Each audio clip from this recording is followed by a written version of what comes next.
마라나타 주 예수여, 마라나타 주 예수여, 어서 오시옵소서. 땅의 모든 끝,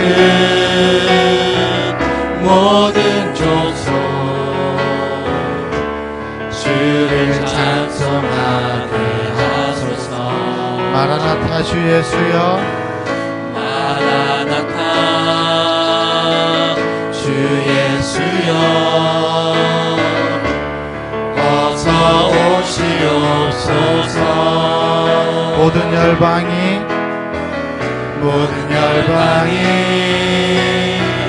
주께 돌아와 춤추며 경배하게 하소서. 우리 주님 다시 오실, 우리 주님 다시 오실 길을 만들자. 십자가를 들고 땅끝까지 우린 가리라. 우리 주님 하늘 영광, 우리 주님 하늘 영광 온 땅 덮을 때 우리 땅 끝에서 주를 맞으리. 마라나타 마라나타 마라나타 아멘. 주 예수여 오시옵소서. 마라나타 마라나타 아멘. 주 예수여 오시옵소서. 마라나타 주 예수여, 마라나타 주 예수여, 어서 오시옵소서. 땅의 모든 끝, 모든 족속 주를 찬송하게 하소서. 마라나타 주 예수여, 어서 오시옵소서. 모든 열방이 주께 돌아와 춤추며 경배하게 하소서. 우리 주님 다시 오실 길을 만들자. 십자가를 들고 땅끝까지 우린 가리라. 우리 주님 하늘 영광 온 땅 덮을 때 우리 땅 끝에서 주를 맞으리. 마라나타 마라나타 마라나타 마라나타 아멘. 주 예수여 오시옵소서. 마라나타 마라나타 아멘. 주 예수여 오시옵소서. 마라나타 마라나타 마라나타 마라나타 아멘. 주 예수여 오시옵소서. 마라나타 마라나타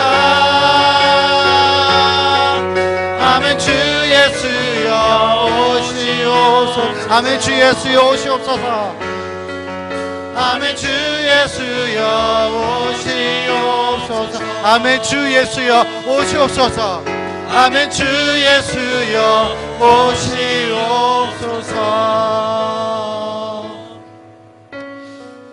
감사합니다. 우리 모두 주님 오시는 그날을 기다리며 함께 박수치며 찬양하기 원합니다. 기뻐하며와 함께.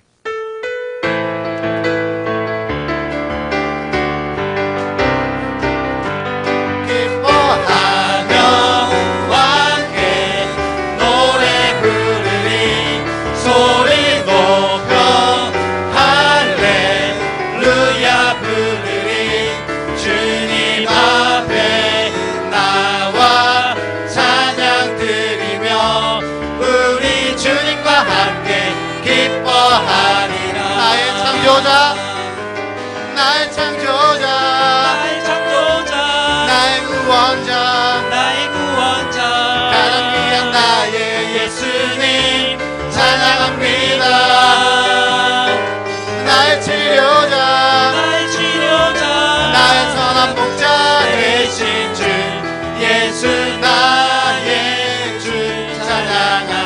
기뻐하며 함께 기뻐하며 함께 노래 부르리 소리 높여 할렐루야 부르리 주님 앞에 나와 찬양 드리며 우리 주님과 함께 기뻐하리라. 나의 창조자 나의 창조자 나의 창조자 나의 구원자 나의 구원자 가장 귀한 나의 예수님 찬양합니다.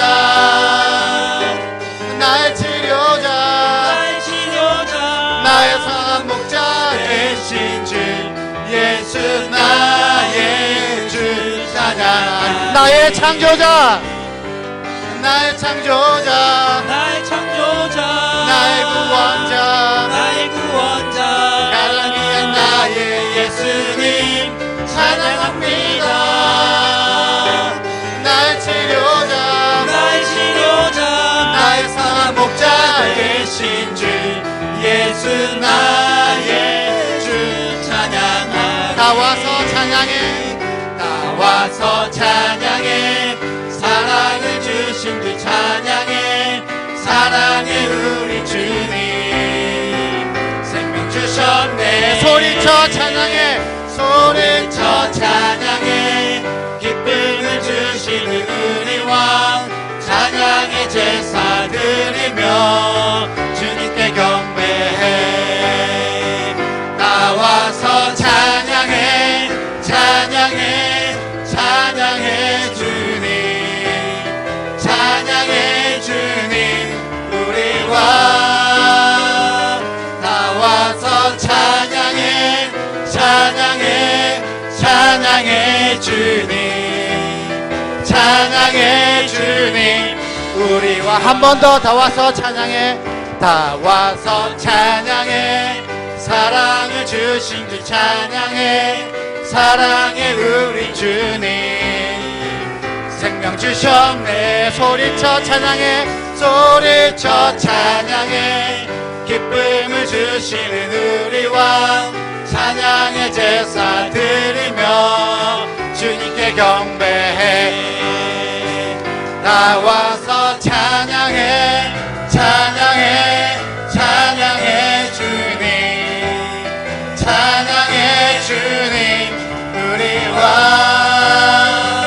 나와서 찬양해 찬양해 찬양해 주님 찬양해 주님 우리 왕 나 기쁨에 춤추리 나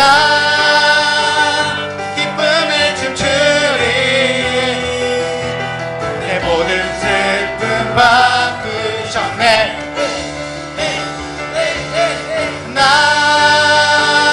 기쁨에 춤추리 내 모든 삶 주 안에 있네. 한 번 더 나 기쁨에 춤추리 나 기쁨에 춤추리 내 모든 슬픔 바꾸셨네. 에이 나 기쁨에 춤추리 내 모든 삶 주 안에 있네. 한 번 더 나 기쁨에 춤추리 나 기쁨에 춤추리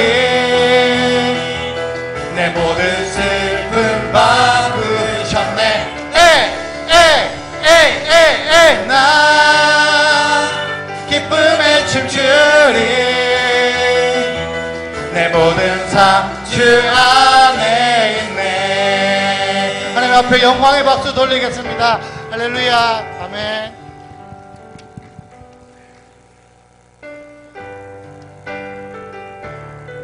그럼에도 불구하고 함께 찬양하시겠습니다. 우리 어려움이 있을 때 주님 앞에 내어놓을 수 있는 그런 우리 성도님이 되길 원합니다. 마음속에 어려움이 있을 때 마음속에 어려움이 있을 때 마음속에 어려움이 있을 있을 때 마음속에 어려움이 있을 때 주님 내게 먼저 오사 내 마음을 만지고 주님 앞에 나올 수 없을 때 주님 앞에 나올 수 없을 때 주님 앞에 나올 수 없을 때 주님 앞에 나올 수 없을 때 주님 앞에 나올 수 없을 때 주님 앞에 나올 수 없을 때 주님이 날 먼저 안아주십니다. 먼저 안으시네. 그럼에도 불구하고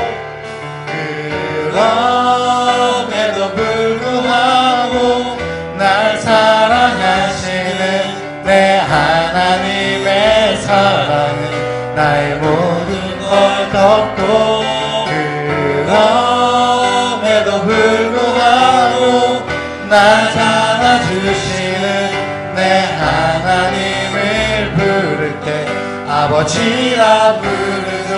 마음속에 어려움이 있을 때 마음속에 어려움이 있을 때 마음속에 어려움이 있을 때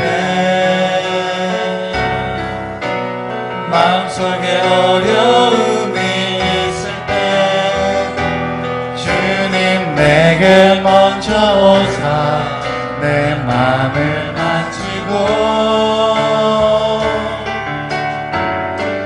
주님 앞에 나올 수 없을 때 주님 앞에 나올 수 없을 때 주님 앞에 나올 수 없을 때 주님 나 먼저 안으시네. 그럼에도 불구하고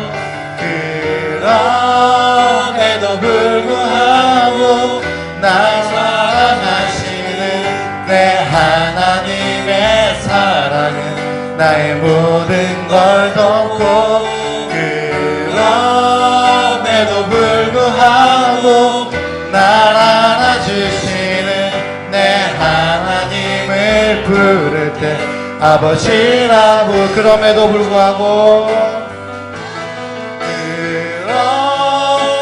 불구하고 날 사랑하시는 내 하나님의 사랑은 나의 모든 걸 덮고 그럼에도 불구하고 날 안아주시는 내 하나님을 부를 때 아버지라 부르죠. 그럼에도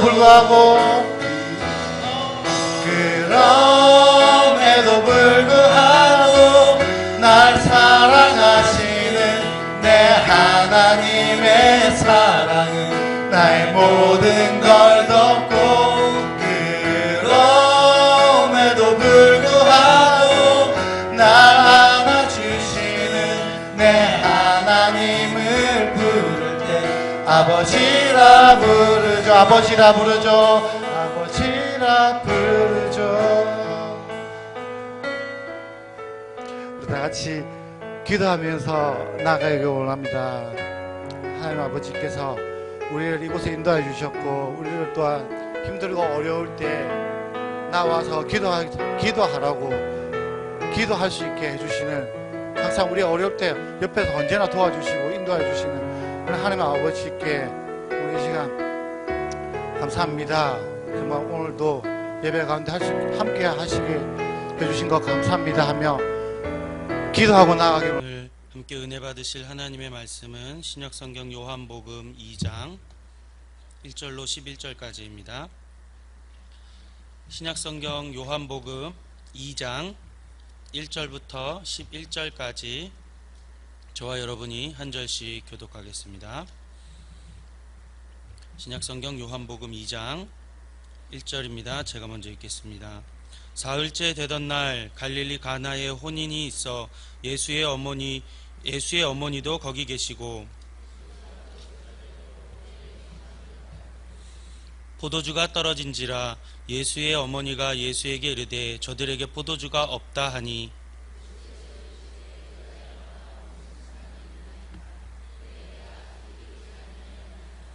그의 어머니가 하인들에게 이르되 너희에게 무슨 말씀을 하시든지 그대로 하라 하니라.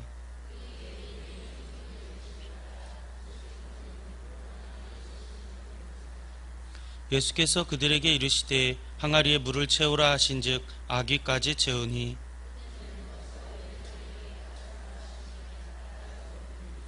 연회장은 물로 된 포도주를 맛보고도 어디서 났는지 알지 못하되 물 떠온 하인들은 알더라. 연회장이 신랑을 불러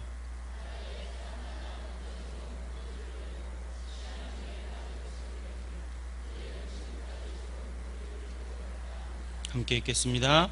예수께서 이 첫 표적을 갈릴리 가나에서 행하여 그의 영광을 나타내심에 제자들이 그를 믿으니라.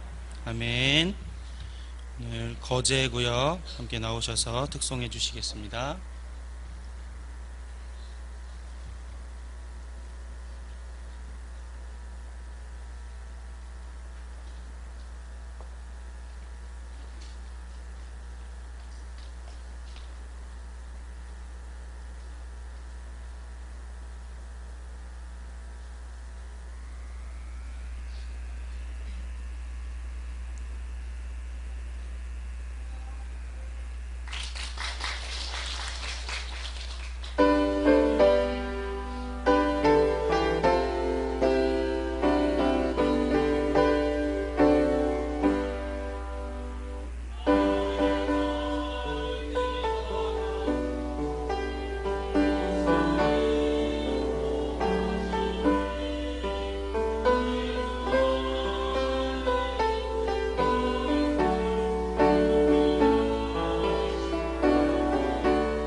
귀한 찬양 감사합니다. 저 멀리에서 오시고 또 구역 예배하시는 귀한 구역인데 더 귀하고 축복된 구역 되기를 예수님의 이름으로 축복합니다. 오늘 우리가 함께 읽은 이 본문을 가지고 순종하는 자가 기적을 본다 라는 제목으로 은혜를 나누고 싶습니다. 여러분, 이 본문은 우리가 너무나도 잘 아는 이야기이고 본문입니다. 저도 어렸을 때 찬양이 기억이 납니다.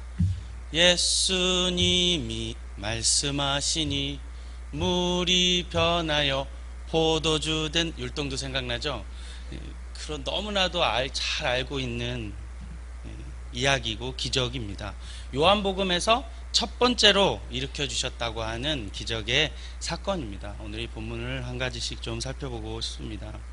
오늘 본문 2장 1절로 보니까 사흘째 날이라고 했습니다. 오늘 이 날이 중요한데 어떤 날이냐? 사흘째 되던 날이라고 했습니다. 언제부터 사흘째 되던 날이냐? 1장 앞장을 보면 35절로부터 세례 요한이 등장하고, 세례 요한이 예수님을 지나가는 예수님을 보고 보라 하나님의 어린 양이로다 라고 말합니다. 그때 요한을 따라다니던, 세례 요한을 따라다니던 제자들이 그 말 한마디로 예수님께로 방향을 전해서 쫓아갑니다. 그러면서 나타나는 게 예수님이 제자들을 부르시고 콜링하시면서 본격적인 공생애를 시작할 때, 그때부터 오늘 2장 1절이 사흘째 된다라고 말하고 있는 것입니다. 사랑하는 여러분, 사흘은 어떤 날입니까? 부활의 날입니다. 부활의 날이죠. 창세기의 창조의 사건을 보면 이 사흘날은 땅과 묻이 생기는 날입니다. 땅의 채소로 풍성하게 채소가 덮이는 날입니다. 땅이 드러나는 날입니다. 메말랐던 땅이 생명이 찾아오기 시작한 날입니다. 메말랐던 땅이 생명으로 자라나기 시작하던 그때입니다. 비어져 있던 땅이 풍성함으로 채워지는 날이라는 것입니다. 또한 이 사흘날이라고 하는 것은 요한복음 1장부터 살펴보면 이 가나의 혼인잔치의 기적은 정확히 7일째에 벌어진 날입니다. 예수님은 이 요한복음에서 총 7번의 기적을 보여주십니다. 물론 더 많은 기적을 보이셨죠. 공관복음에 보면 더 많은 기적들이 있지만 요한은 선별하고 선별해서 7가지의 기적만을 보여주고 있습니다. 그 와중에서 오늘 읽은 이 본문은 첫 번째 기적의 사건인 것이죠. 성경에서 숫자 7은 완전을 이야기하고 있습니다. 완전수인 것이죠. 창조 사건에서 보면 이 7은 어떤 날입니까? 제7은 안식하는 날입니다. 안식하는 날. 모든 창조의 사건을 다 마치고 나서 기쁨으로 하나님이 안식을 하는 그 7번째 날, 제7일째에 요한복음에서 첫 번째 기적을 일으키심으로 물이 변하여 포도주가 되는 그 근본 그 자체를 바꾸시는 기적을 일으키셨다 하는 것입니다. 이 본문에서 또한 함께 비교되는 숫자가 있는데 그것은 6이라는 숫자입니다. 제7일째에 하나님의 완전하신 날, 그 7일째에 기적을 보이신 예수님이 물이 변하여 포도주가 되는데 그 포도주가 담긴 항아리가 6개입니다. 은항아리도 아니고 금항아리도 아니고 그냥 하나 볼품없는 돌 항아리가 몇 개 있었다 그래요? 6개 있었습니다. 6이라고 하는 숫자는 인간의 숫자입니다. 창조의 사건으로 보면 6번째 날에 인간이 창조가 되었습니다. 계시록은 말하기를 짐승과 사람의 수를 세어보라, 그 수가 666이라 말하고 있는 것입니다. 이스라엘의 이 유대교 안에 오랜 세월이 지나오면서 하나님이 계시지를 않았습니다. 선지자도 있지 않았습니다. 약 400년이 넘는 그 중간기라고 하는 구약과 신약의 그 중간 사이의 중간기에 예배는 있었고 제사는 있었고 형태는 있었지만 형식밖에 없는, 껍데기밖에 없는 유대교였다는 것입니다. 마치 비어있는 항아리처럼 말이죠. 혼인잔치에 비어있는 항아리처럼 이들은 지금 비어져 있었습니다. 비어있는 인간의 6개의 항아리에 7일째 하나님의 완전수의 부활의 날에, 안식의 날에 말씀이 되시는 물로 바꾸어 주시는 기적을 보이신 줄 압니다. 물이 무엇으로 바뀌었습니까? 포도주가 됐습니다. 포도주는 기쁨의 상징입니다. 시편 104편 15절에 보니까 사람의 마음을 기쁘게 하는 포도주라고 그랬습니다. 하나님과 사람을 기쁘게 하는 내 포도주를 내가 어찌 버리고 가서 말씀하고 있습니다. 또한 요한복음 15장에서는 주님을 뭐라고 말씀하시죠? 나는 포도나무, 포도의 정체성을 보여주고 있는 것이죠. 그런데 오늘 문제가 하나 생겼습니다. 그 문제는 무엇입니까? 하나님과 사람을 기쁘게 하는 이 포도주가 지금 비어있다. 비어있는 것이 오늘 본문의 문제입니다. 기쁨이 사라졌습니다. 혼인잔치의 기쁨이 없어져 버렸습니다. 이스라엘의 유대교는 지금까지 이어져 왔고 지속해 왔으나 지금 그들에게는 무엇이 없는 것입니까? 기쁨이 없습니다. 참 하나님이 없는 것입니다. 어떤 선지자도 등장하지 않았습니다. 오늘 이런 문제를 봉착한 이스라엘에 기쁨이 되시는, 풍성이 되시는 예수님이 필요했던 것입니다. 예수님이 유일한 길이 되시는 줄 믿습니다. 예수님만이 그 비어있는 항아리를 채울 수 있는 유일한 길이 되심을 믿으시기를 바랍니다. 예수님만이 우리 근본을 바꿀 수 있는데 죄인에서, 죽음에서, 흑암에서, 빈곤과 곤고함에서, 문제에서, 역경에서 생명으로, 빛으로, 풍요로, 풍성으로 바꾸어 주실 수 있는 분임을 믿습니다. 할렐루야. 오늘 본문에서 그 기적을 목격한 사람들이 나옵니다. 그 현장에서 예수님의 기적을 경험하는 사람들이 나옵니다. 수없이 많은 군중들도 있었습니다. 그런데 예수님의 기적을 경험한 사람들은 그 자리에 소수에 불과했습니다. 그 놀라움을 체험한 사람은 소수에 불과했습니다. 군중 속에 파묻혀 있던 자도 있었습니다. 그들은 관심도 없었을 수도 있습니다. 단지 포도주에 술에 취해 잔취해서 뭐가 나오는지도 몰랐던 사람들도 있었습니다. 그들은 그냥 좋은 포도주가 좋아서 흥에 취해 있었을 뿐입니다. 그 기적을 경험하고 그 놀라운 하나님의 기적을 체험하고 경험하는 비결이 나오는데 오늘 그 비결은 순종이라는 것입니다. 순종하는 자가 보았습니다. 순종하는 자가 경험했습니다. 순종하는 자가 오늘 기적을 체험한 줄 믿습니다. 순종을 통하여서 예수님의 채우심이, 예수님의 풍요가 넘치게 되시기를 바랍니다. 오늘 순종한 사람들은 두 사람입니다. 첫째는 예수님의 어머니 마리아입니다. 그는 순종을 통해서 기적을 보았고 기적을 목격했습니다. 예수님의 어머니 마리아, 그가 누구인가? 우리는 이 마리아를 잘 해석해야 합니다. 잘 해석하지 않으면 우리는 자칫 천주교처럼 성모를 숭상함으로 인하여서 또 하나의 우상을 만들게 됩니다. 출애굽기 20장이나 신명기 5장에서 가장 중요한 첫째와 둘째 되는 계명이 있죠. 너는 나 위에 다른 신을 두지 말라. 어떤 우상도 만들지 말라, 새기지 말라, 조각하지 말라 말했습니다. 제 기억에도 어릴 적부터 한 1980년대 후반, 90년대 초반부터 한국 교회에서도 점차 예수님의 성상, 예수님의 사진, 예수님의 그림들이 사라지기 시작했던 것으로 보이고 있습니다. 천주교는 아직도 계속 그렇게 하고 있죠. 마리아는 어떤 사람이었을까? 마리아는 예수님을 어떻게 기억하고 있었을까? 마리아는 어릴 적 예수님이 성전에 남아있던 때를 잘 기억하고 있었을 겁니다. 12살 성전에서 잊어버렸을 때를요. 수태고지가 있었을 때에 가브리엘이 자기에게 했던 말을 잘 귀담아 듣고 있었을 것입니다. 그러므로 인해서 예수님에게 할례를 행하려 갔을 때 그곳에 있는 선지자들이 아기 예수님을 보고 한 말도 기억하고 있었을 수도 있겠습니다. 그래서 이 마리아는 이 아기 예수님이 메시아로서의 삶을 살아갈 것을 기대하고 있었습니다. 마음속에 품고 있었습니다. 아, 내 아들 예수는 메시아로서의, 구원자로서의 삶을 살아갈 것이다 기대하고 있었을 것입니다. 동시에 메시아를 기대하고 있었던 사람들이 있었는데 누구였냐? 바로 이스라엘 민족이었습니다. 이스라엘 민족 유대인들도 메시아를 기다리고 있었습니다. 구약에서 예표한 이 메시아를 기다리고 그들을 구원하고자, 로마에서 해방하고자 하는 구원자를 기다리고 있습니다. 그래서 이 마리아를 이스라엘의 메시아를 기다리고 있는 이스라엘 민족과 예표하고 있다고 하여도 틀림이 없습니다. 그래서 이 혼인잔치에 오늘 문제가 생겼을 때에 이스라엘의 문제처럼 메시아로 와서 이 나라를 구해달라고 말하는 이스라엘 민족들처럼, 예수께로 찾아오는 이스라엘 민족들처럼 오늘 마리아도 역시 이 혼인잔치집에 문제가 생겼을 때에 예수께 찾아옵니다.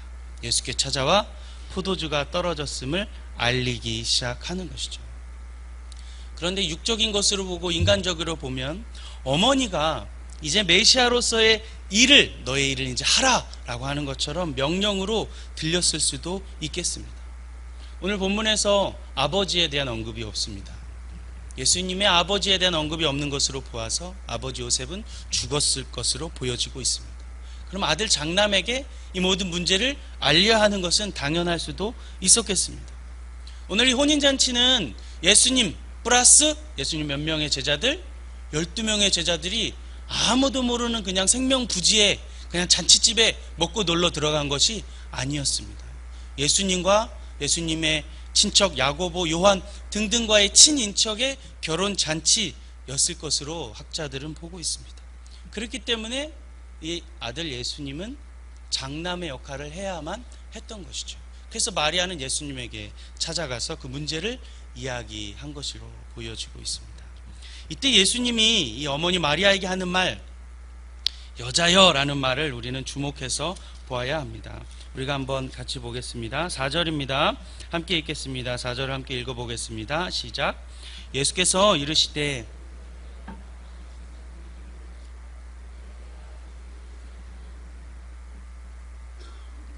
이 말이 한국어로 번역되면서 약간은 무례하고 엄묘한 표현으로 쓰여졌습니다.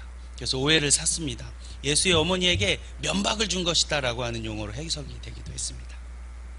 그런데 요한복음의 저자 요한은 이 단어를 십자가상에서 다시 한번 씀으로 인해서 이것이 면박을 준 것이 아니라 여자를 지칭하는, 존칭하는 언어로 썼다는 것을 알 수가 있습니다.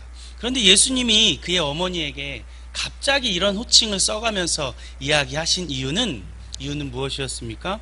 인간적으로 부모에게 있어서 또 뿐만 아니라 하나님의 아들로서 공적인 위치에서 지금 자기의 때가 이르지 아니하였음을 알리고자 한 것입니다. 내 때가 이르지 아니하였습니다. 여자여, 나와 무슨 상관이 있습니까? 내 때가 아직 이르지 않았습니다. 오늘 요한복음에서 이 요한은 이 때를 향하여서 또 7번 적어 놓았습니다. 예수님의 때를 7번 적어 놓았습니다. 이 때는 언제입니까? 이 때는 왜 아직 안 지났기에 때가 아니라고 말했습니까? 부활의 때입니까? 영광으로 임할 때입니까? 재림으로 임할 때입니까? 권력을 가지고 강하게 임할 그 때입니까? 어떤 때였기에 아직 내 때가 이르지 아니하였다고 했겠습니까? 이 때는 고난받을 때를 말하고 있습니다. 십자가의 때를 말하고 있습니다. 낮아져야 하는, 인간에게 손에 넘겨져서 딱 한 번 인간에게 복종당해야 할 그 때를 말하고 있는 것입니다. 딱 한 번 인간에게 복종당해야 하는데 그때가 오지 않았다는 것입니다. 지금 그때가 드러나서는 안 된다는 것입니다. 지금 여자 어머니의 말에 들어야 할 때가 아니라는 것입니다. 어머니의 말을 들어서 그 일을 행해야 할 때가 아직 아니라는 것입니다. 예수님은 인간에게 딱 한 번 복종해야 하는데 그때는 십자가의 때였기 때문에 아직 때가 아니라고 말하는 것입니다. 예수님의 어머니 마리아는 그때를 모른 채 예수님의 그 선을 넘으려 한 것이었습니다. 그리고 나서 예수님의 위대한 고백이 나오는데 우리 5절을 같이 읽어보겠습니다. 5절입니다. 그의 어머니가 하인들에게 이르되 너희에게 무슨 말씀을 하시든지 그대로 하라 하시니라. 여기에 오늘 우리가 본받아야 할 순종이 있습니다. 이 첫 번째 순종인 것이었습니다. 어쩌면 면박처럼 들렸을 수도 있었겠습니다. 장남으로서 너가 할 일을 하라 말한 것뿐이었을 텐데 어머니는 어쩌면 억울했을 수도 있겠습니다. 사실 생각해 보세요. 어머니는 위대한 일을 행하실 아기 예수님을 기억하고 있었습니다. 생각하고 있었습니다. 그러면서 키웠습니다. 그때 때마침 위기에 처한 문제에 봉착한 이 혼인잔치 집에 너가 이제는 나설 때가 아니냐 부탁한 것이었을 수도 있겠습니다. 그런데 이 어머니 마리아는 표면적으로 지금 무슨 말을 들은 것입니까? 무슨 말을 들은 거죠? 예수님이 이렇게 말했다면 아직 아니라고 이렇게 표현한 것이 아니지 않습니까? 완전 정색했어요. 엄마 아니라고. 엄마 아직 아닙니다. 이런 말이 아니었습니다. 완전 정색했습니다. 완전 정색했어요. 여자여, 우리말로 표현하면 뭐 어떤 게 더 좋을까요? 여인, 내 때가 아닙니다 라고 말한 것입니다. 어머니 이렇게. 요즘 아이들이 진짜 아주 굉장히 많은 최고 말할 때 그 앞에 뭘 붙이냐면 우리 손자 아들들이 앞에다 개자를 붙여요. 그래서 진짜 화났다, 개화남. 진짜 기쁘다, 개기쁨. 뭐 이런 말을 쓰는데 예수님이 지금 상황이 어때? 예수님 어머니 지금 개정색을 하고 여인한 거. 여인아, 어머니에게. 예수님의 마음이 어땠을까요, 여러분? 예수님의 기쁨이 어땠을까요? 저는 요즘에 하는 그 프로에서 그 프로가 자꾸 생각나요. 설교를 준비하는데 그 영화에 있는 그 프로가 자꾸 생각나요. 내가 임마 널 씻기고, 응? 기저귀 갈고, 응? 씻기고 먹이고 재우고 다 했어 임마. 이 마음이 느껴지지 않겠어? 지금 예수님은 그 마음이 들지 않겠습니까? 이게 미친나 하는 마음이 지금 이 어머니에게 있지 않을까 하는 생각이 들어요. 제가 아는 선교사님이 있는데 그분 아들만 셋이에요. 그래서 딸 아들 있으면 금메달, 딸 있으면 뭐 은메달, 뭐 이렇게 얘기한 이분은 아들만 셋이기 때문에 똥메달이에요. 똥메달인데 그 아들 이름이 이제 박요셉이라고 하는 첫째 아들이 있었어요. 그 아이들이 이제 방글라데시의 선교사님이었는데 저보다 키가 더 컸어요. 저보다도 더 컸어. 그러니까 선교사들보다 제일 컸어. 등치도 이렇게 있었어요. 나이가 이제 순진하긴 순진했는데 어느 날 이 사모님이 맴매를 하고 있었던 거, 잘못한 게 있었으니까 혼내를 내고 있어요. 중학교 2학년쯤 됐던 것 같아요. 근데 맴매를 하고 있는데 어느 날 이렇게 잘못했다고 이제 맴매를 손을 하려고 하는데 이 14살 박요셉이 등치는 이만한 우리 아들이 딱 잡고, 엄마, 혼내는 게 전부가 아니에요. 이 말 했다는 거예요. 혼이 다가 아니에요, 엄마. 정색하고 딱. 이 사모님이 충격을 받으셔가지고 그 얘기를 제가 들었어요. 그럼에도 불구하고 오늘 예수님의 어머니 마리아는 어떤 반응을 한 것입니까? 마치 성경에서 예수님의 면박을 그렇게 받았던 수로보니게의 여인이 기억이 납니다. 예, 주님 옳습니다. 그런데 개들도 주인의 상에서 떨어지는 부스러기를 먹습니다. 주님, 나는 개입니다. 주님 은혜 주세요 라고 하는 수로보니게의 여인과 같습니다. 그러면서 위대한 고백이 나오는 것입니다. 그의 어머니가 하인들에게 이르되 너희에게 무슨 말씀을 하시든지 그대로 하라 하시니라. 영어로 보면 더 완벽하게 이해할 수 있습니다. Do whatever he tells you. Do 해라는 것입니다. whatever 뭐든지 he tells you. 그가 너에게 말하는 거를 다 해라. 뭐든지 다 해라 라고 지금 이야기하고 있는 것입니다. 그럼에도 불구하고 예수님의 어머니 마리아가 주님께로의 순종이 아니었다면 물이 변하여 포도주로 바뀌는 기적의 현장을 경험할 수 없었을 것입니다. 두 번째, 오늘 예수님의 기적을 경험한 자들이 있습니다. 두 번째는 예수님의 12 제자들이 아닙니다. 성경에는 기록되지 않는 이름 없는 하인들입니다. 몇 명인지도 모르는 하인들입니다. 잔치집에 와 있는 모든 자가 극상품의 포도주를 경험했습니다. 하지만 그들은 그 현장에 있었습니다. 그 기적의 현장을 목격한 것은 아닙니다. 수없이 많은 사람들이 오늘날에도 예배를 드립니다. 누구나 다 기도를 합니다. 수없이 많은 사람들이 오늘 주일에도 하나님의 전에 나와 예배를 드리기 위해 교회에 옵니다. 그러나 그들 중 모두가 다 주님의 은혜를 경험하는 것은 아닙니다. 서로 다른 이득, 서로 다른 이익, 내 요구, 내 니즈가 있어서 온 자들도 있었겠습니다. 오늘도 함께 예배하지만 주님을 깊이 만나는 자, 주님을 깊이 만나지 못하는 자도 슬프지만 혹시 있겠습니다. 그 속에 있는 수많은 사람들은 그 포도주가 어디서 나온지는 알지 못했습니다. 오늘 성경에 보니까 연회장도 몰랐습니다. 신랑도 몰랐습니다. 아무도 몰랐습니다. 어떻게 보면 제자들도 몰랐다고 봐야 할 것입니다. 누가 경험했는가? 오늘 성경에서 말하는 두 번째 순종의 사람, 하인들입니다. 하인들. 이 하인은 어떤 하인들일까? 보통 하인 하면 일반적으로 예속되어 있는, 주인에게 종속되어져 있는 노예를 말하죠. 그 단어를 쓸 때는 신약성경 헬라어가 둘로스라고 하는 단어를 쓰는데 오늘 본문에서 이 하인이라고 했을 때 쓴 단어는 둘로스가 아니었습니다. 디아코노스라고 하는 단어가 쓰였습니다. 이 단어는 협조자, 돕는 자, 봉사, 섬김의 단어로 쓰인 단어입니다. 그러니까 무슨 말이에요? 여기서 쓰였던 이 하인은 종속되어져 있는 노예가 아니었다는 것입니다. 집에 있는 몸종이 아니었다는 거예요. 그냥 집, 잔치집, 어떤 잔치집이라 그랬어요? 예수님 친인척의 혼인잔치에 지금 자원적으로 자발적으로 돕고 있는 친인척 중에 하나였을 것으로 보고 있는 것입니다. 해라! 라고 해서 하지 않아도 될 사람들인 거죠. 해라! 당연히 의무가 없는 사람들이었습니다. 아무리 친척인 마리아가 와서 부탁했지만 그냥 뭐 하지 않았을 수도 있어. 하는 척만 했을 수도 있었겠습니다. 뭐라는 거야 지금? 저래놓고 말하지 않아도 되는 사람입니다. 왜요? 노예가 아니었으니까. 종이 아니었으니까. 그것도 오늘 성경에 보니까 두세 통이 드는 항아리라 그랬어요. 두세 통이 든 항아리가 몇 개? 6개. 한 통이 몇 리터냐? 30리터라고 보고 있습니다. 그러니까 한 항아리는 지금 약 100리터. 100리터 가까운 물을 채워야 되는 거예요. 그 항아리가 몇 개 있어요? 6개 있는 거예요. 6개. 그러니까 600리터의 물을 지금 채워야 되는 일입니다. 이거 물리적으로도 상당히 힘든 일을 지금 해야 하는 것이에요. 근데 성경에 보니까 대충 채웠다 그래요?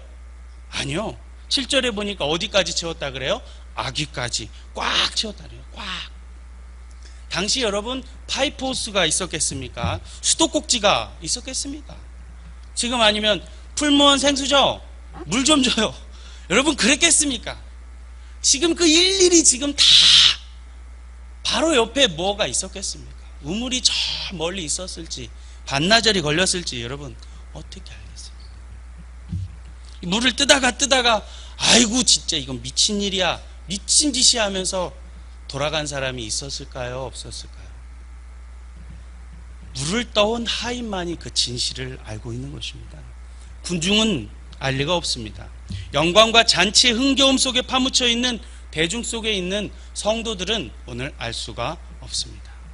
오늘 이 경험한 이 기적은, 예수님의 기적은 하인들만이 알고 있습니다.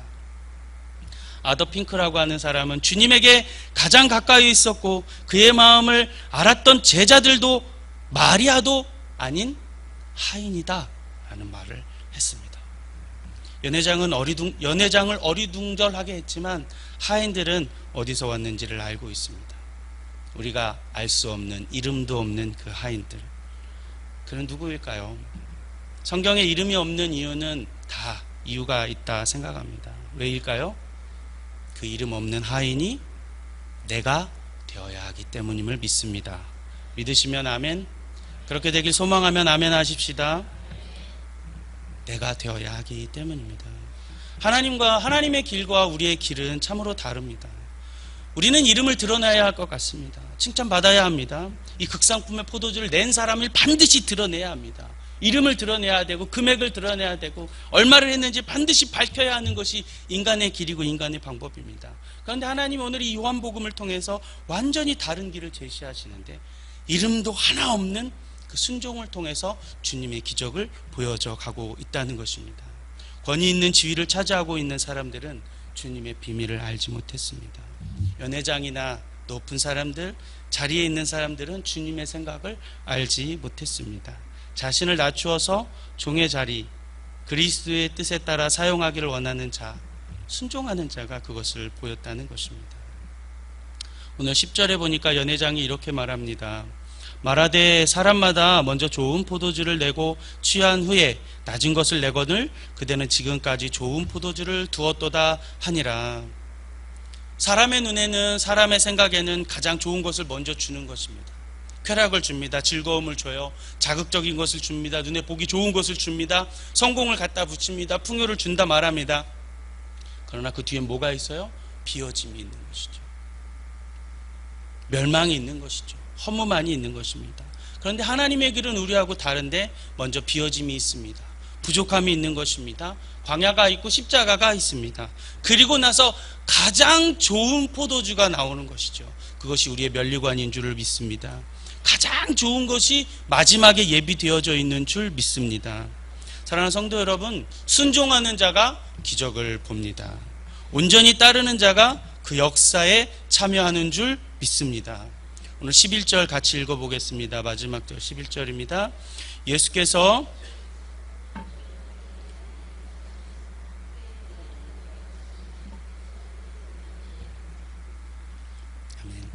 누가 믿었습니까?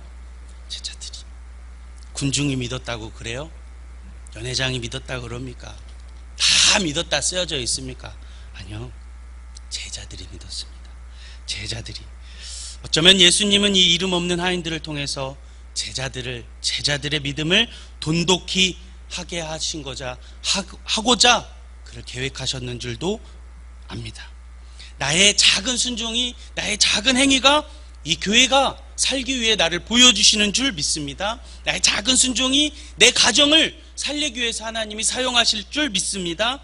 내 작은 순종이 나로 하여금 내 자녀가 하나님의 믿음이 돈독해지는 일로 쓰일 줄 믿습니다.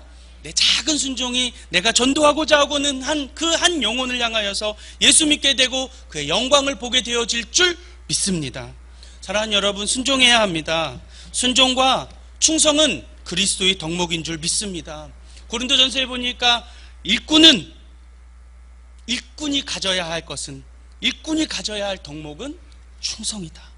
그리스도 일꾼이 가져야 할 것은 충성이다 그랬습니다. 사랑하는 성도 여러분, 주님께 순종하세요. 주님의 순종의 훈련을 배우시기를 바랍니다. 사랑하는 여러분, 주의 종의 말에 순종하는 훈련을 하세요.